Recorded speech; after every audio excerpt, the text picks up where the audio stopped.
decía ayer que San Juan refleja perfectamente lo que significan estos días. Dice que habiendo amado a los suyos, los amó hasta el extremo. Desde el inicio de la creación, todo por parte de Dios ha sido amor.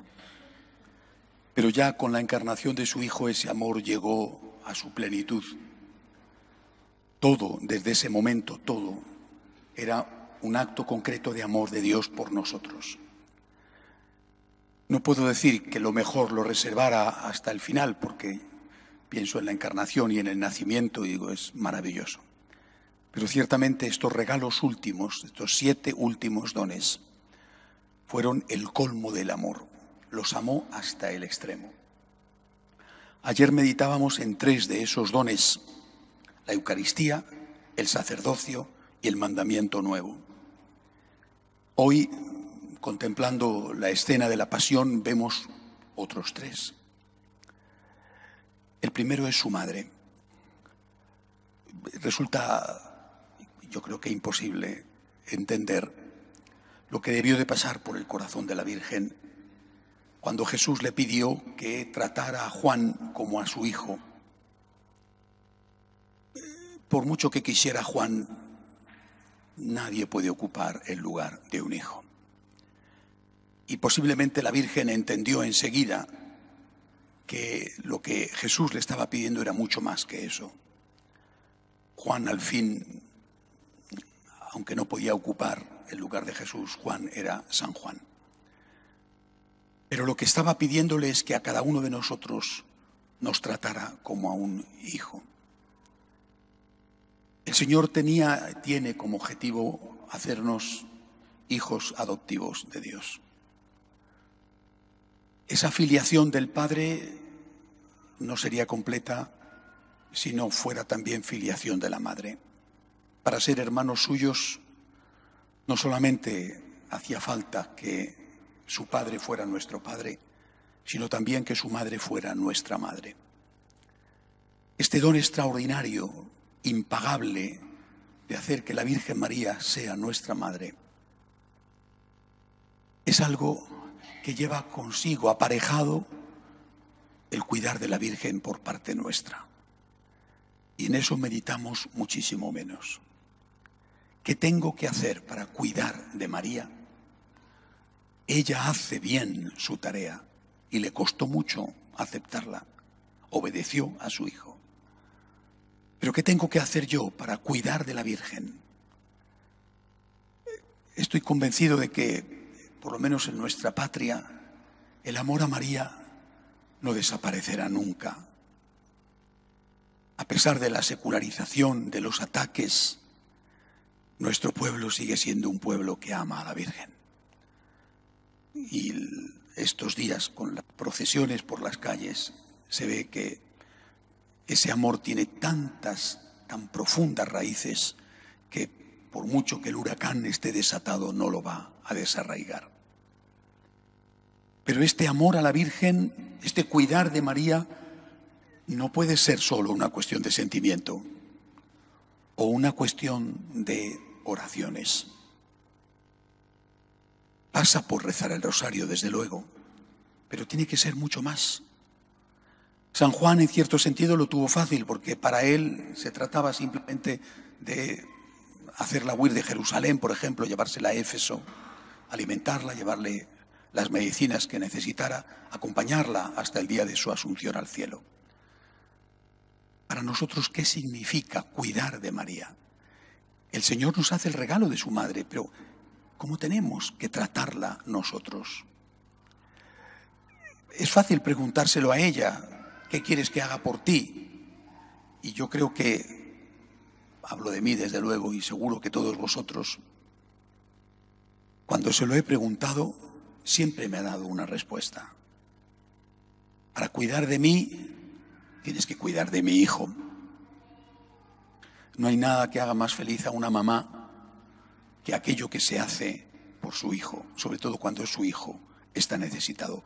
Cuidar de María, por lo tanto, es decir, ir más allá del sentimiento, y el sentimiento es muy importante, ir más allá de las oraciones, y las oraciones son imprescindibles. Cuidar de María es cuidar de Jesús. Eso es lo que consuela a la Virgen. ¿Cómo podemos cuidar de Jesús? Yo creo que los otros dos regalos que nos hizo el Señor el Viernes Santo nos dan una idea. Después de entregarnos a su madre, Cristo hizo algo extraño, tan extraño que todavía hoy muchos siguen sin entenderlo. Habló, mostrando su corazón, y dijo, dirigiéndose al Padre: Dios mío, ¿por qué me has abandonado? Usó el arameo, el lenguaje de su mamá. Hablaba con su padre utilizando el idioma de la madre. Eloí, Eloí, lama sabactani. De tal forma que algunos de los que estaban allí no le entendieron, y alguno dijo: está llamando a Elías. Padre, Dios mío, ¿por qué me has abandonado? ¿Por qué dice esto Jesús? Dices, bueno, lo dice porque lo siente. Claro, pero se lo podía haber callado. ¿Por qué lo dice? Lo dice para que nosotros sepamos lo que Él pasó.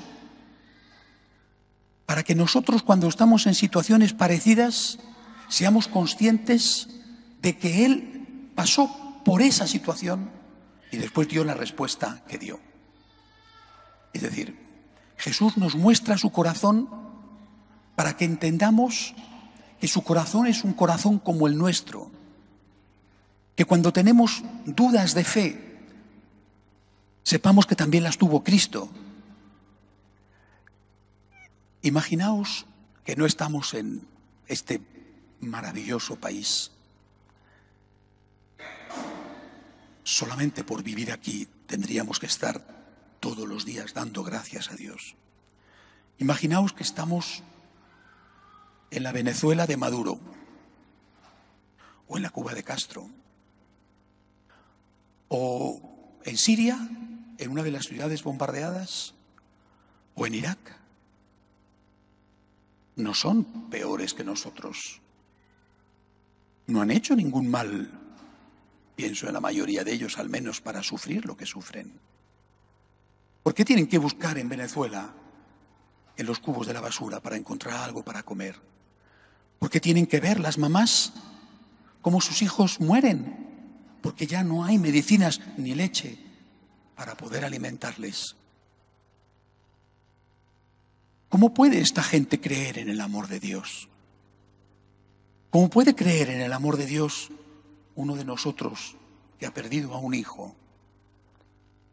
O que es un hombre o una mujer joven y le detectan un cáncer y ve que deja a su familia todavía sin criar.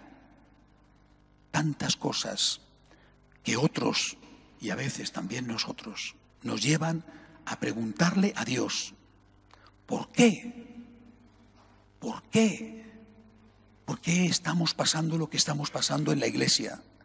¿Por qué la guerra, el sufrimiento, el hambre? ¿Por qué?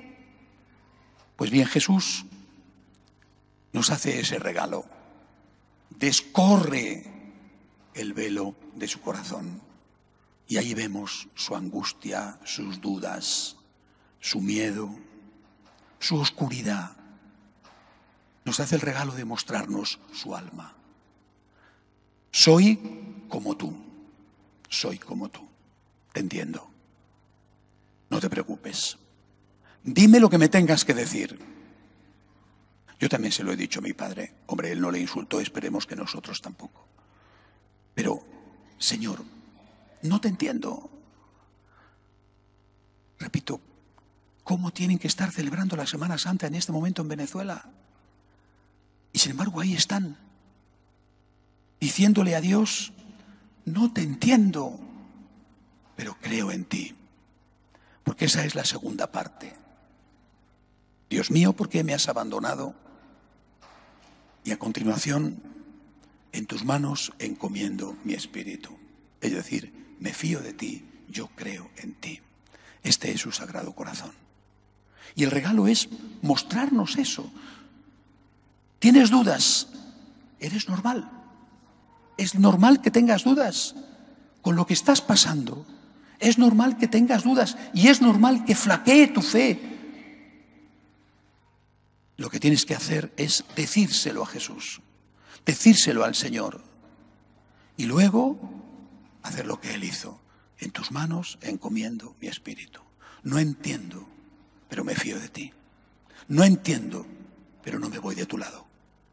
No entiendo, pero sigo creyendo que tú me amas, aunque nada en este momento me haga ver que ese amor es verdadero. Este fue un extraordinario regalo. Y el último regalo fue su sangre derramada, su muerte. Una muerte previa, precedida de tortura, cruel. Pero al fin, lo importante fue la muerte. Esa sangre derramada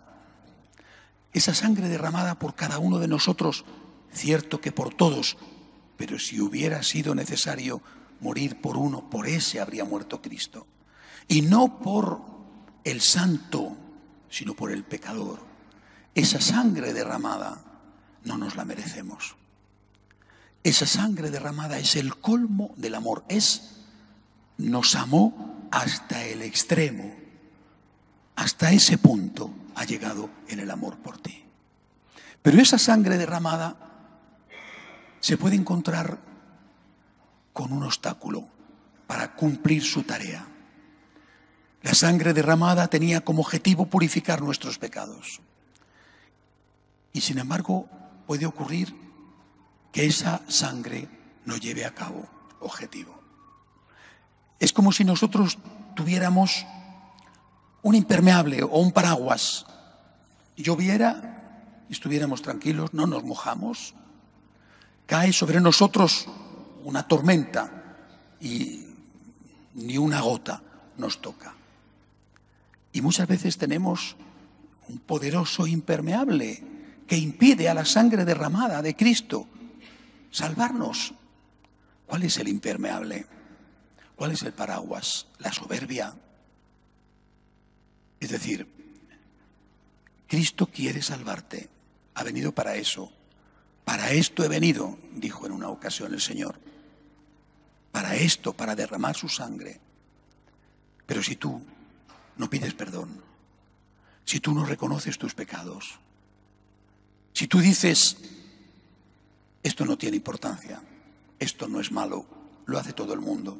O bien, sí, esto es malo, no digo que no, pero en mi circunstancia, teniendo en cuenta mis circunstancias, he hecho discernimiento y he decidido que puedo hacer lo que sea.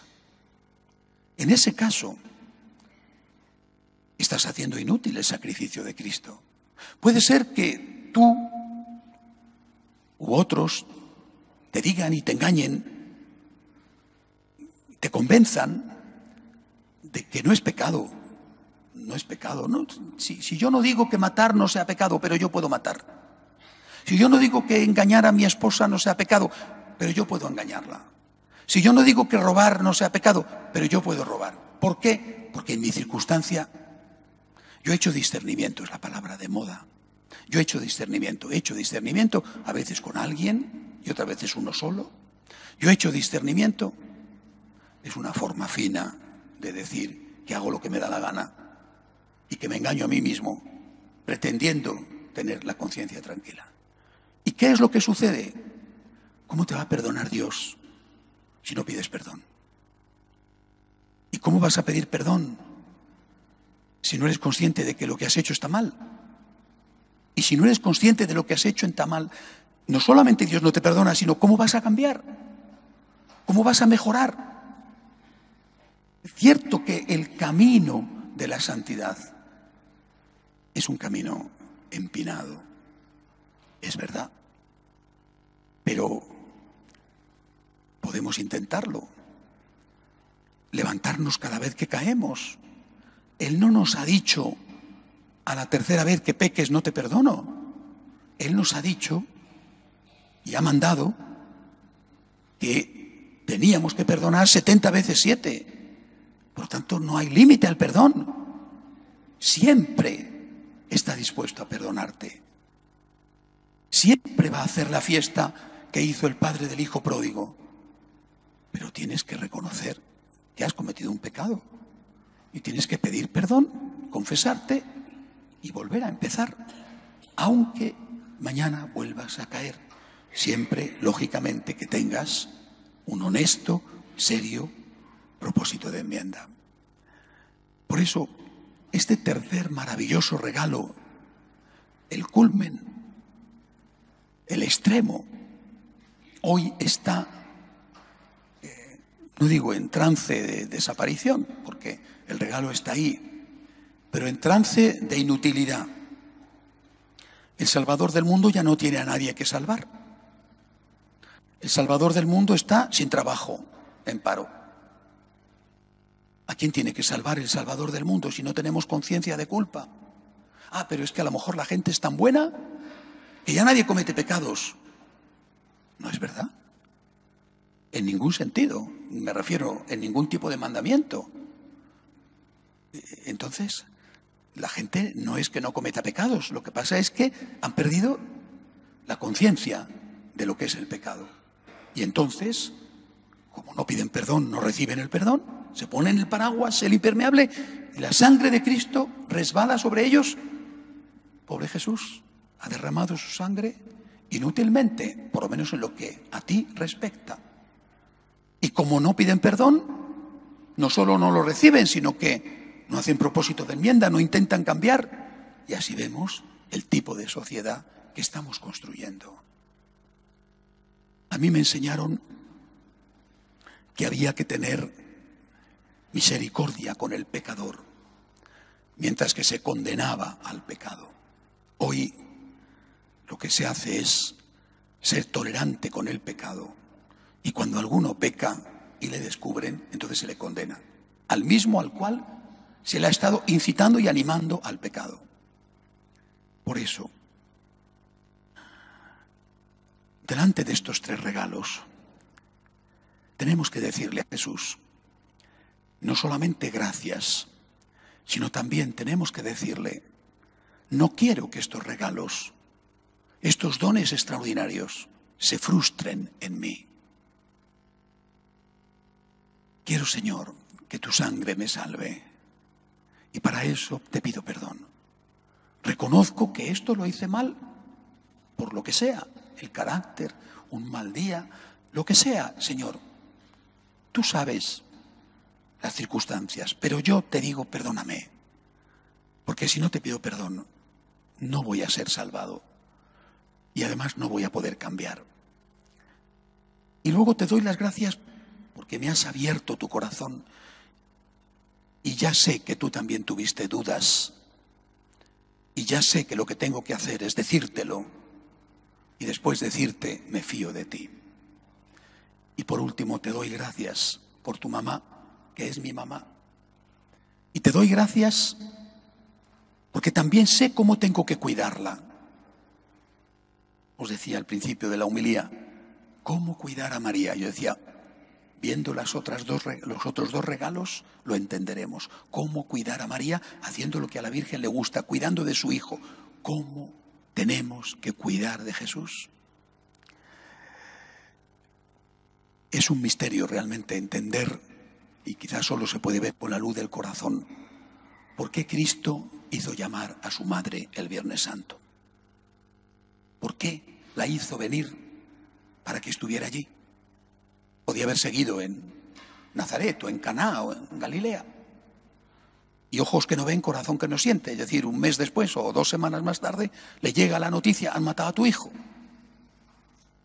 Pero aquella escena,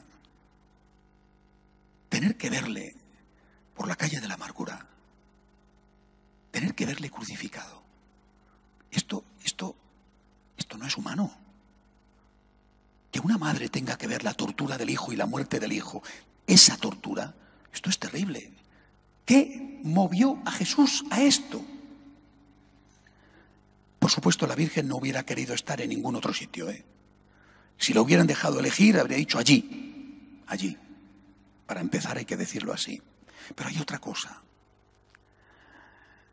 La Virgen María fue reclamada por Cristo en ese momento, porque el Señor sabía que iba a pasar una prueba espantosa. Esa de la que os he hablado, que es el segundo regalo. Es decir, iba a pasar la prueba espantosa de experimentar el abandono del Padre. Esto se llama la kenosis, es decir, es algo, repito, que los teólogos no entienden. ¿Cómo es posible que Dios abandone a Dios? Si son tres personas distintas, sí, pero es una sola naturaleza. ¿Cómo es posible que Dios abandone a Dios? Dice, bueno, es que no le abandonó, pero Él experimentó el abandono. No le abandonó, pero Jesús lo notó así. ¿Os imagináis lo que tuvo que ser para Cristo eso? Mucho más que para cualquiera de nosotros experimentar el abandono de Dios. Y por eso precisamente necesitaba un apoyo, y ese apoyo era su madre. Experimentó el abandono del Padre, pero no experimentó el abandono de la madre. La necesitaba.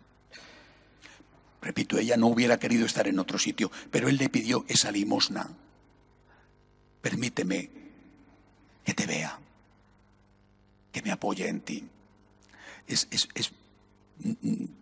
totalmente providencial que la primera aparición de la Virgen María, aquí en España, en Zaragoza, cuando todavía ella está viva, con un milagro de bilocación que varios santos han tenido, la primera aparición de la Virgen fue para consolar a un apóstol cansado y a punto de rendirse, en crisis de fe, Santiago. Y se aparece, dice la tradición, encima de una columna. La llamamos la Virgen del Pilar, la Virgen de la columna. Pero esto no es un mero accidente geográfico. Es la Virgen del apoyo. Apóyate en mí. Apóyate en mí. Es decir, Jesús le pide a la Virgen del Pilar, a la Virgen de la columna, y dice, mamá.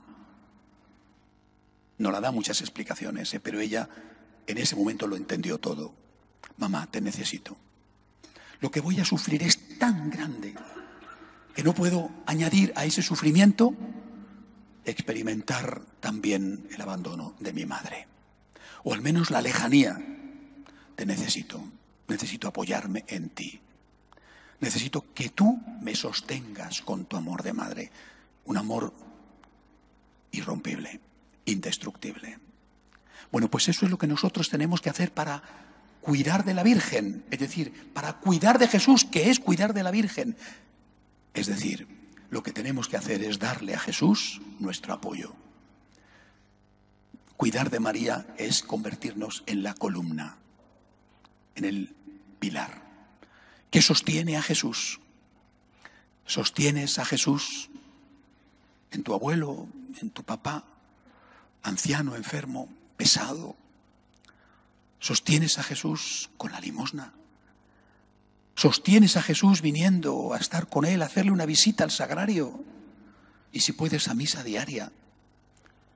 Sostienes a Jesús cuando le dices, me fío de ti, creo en ti.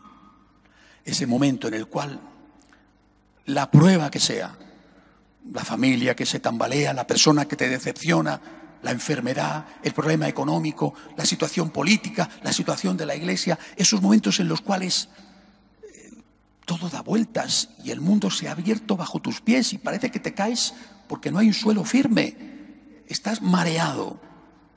Esos momentos son los momentos en los cuales la Virgen supo estar y nosotros tenemos que saber estar.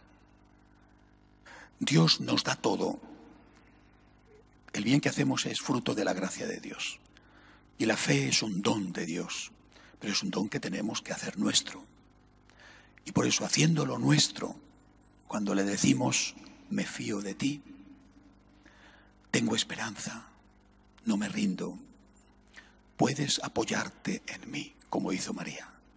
En esos momentos estamos cuidando de la Virgen, porque cuidar de la Virgen solo lo hacemos cuando cuidamos de Jesús. 3 regalos maravillosos. La mamá, su duda y su sangre. no permitamos que estos regalos sean inútiles. Dejémonos salvar por el Salvador. Basta decirle perdóname y ya su sangre te salva. Démosle el regalo de nuestra fe, de nuestra confianza en esos momentos de oscuridad, que son los momentos en los cuales Él más nos necesita. Que así sea.